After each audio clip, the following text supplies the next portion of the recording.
Hi, I'm Chris, and today I'm going to show you how to make tie-dye sneakers with permanent markers. The first thing you're going to do to make your permanent marker tie-dyed shoes, or really tie-dyed anything, I'm using shoes though, is to choose your colors. And while you're doing this, think about color theory and how do these colors mix together, because depending on what you choose, you're going to make brown. So if you're like, oh, I like yellow and red, cool, that makes orange. So when they bleed into each other, you're going to make a lovely sunset color. If you do what Wawa did a couple years ago with their Hoagie Fest shirts and do purple and yellow, that makes brown. So you're going to have a ring of brown through all of your stuff where these two colors meet. So you're going to want something between the two of what do I need to do to get from purple to yellow. And part of that is just remembering 𝐬𝐨𝐫𝐿. So red, orange, yellow, green, blue, purple. We swing back into red. So if you have the red in between those, that'll keep it from being brown. So it is up to you. You can also just try colors and see what happens, but we're going to get started with colors that blend together. So I'm going to use blue, purple, and pink because blue and pink, well, blue and red technically, make purple.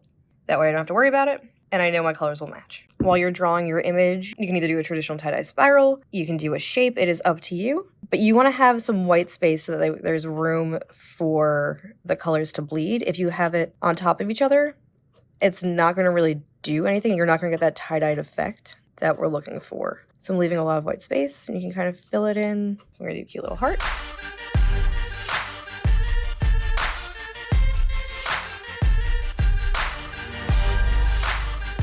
So once you have your image drawn, you are going to take a cotton ball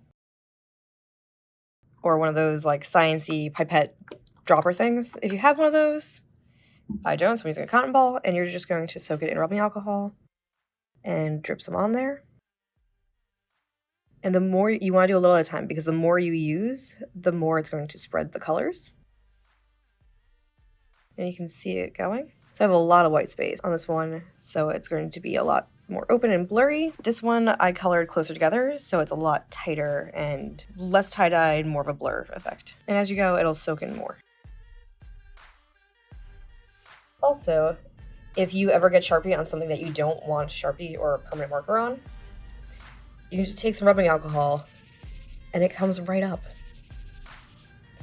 So if you're like, oh no, I wasn't paying attention, I was working on the kitchen table, I didn't put anything underneath what I was doing, it's fine. Rubbing alcohol will clean up that Sharpie and no one will ever know that you got marker on the table.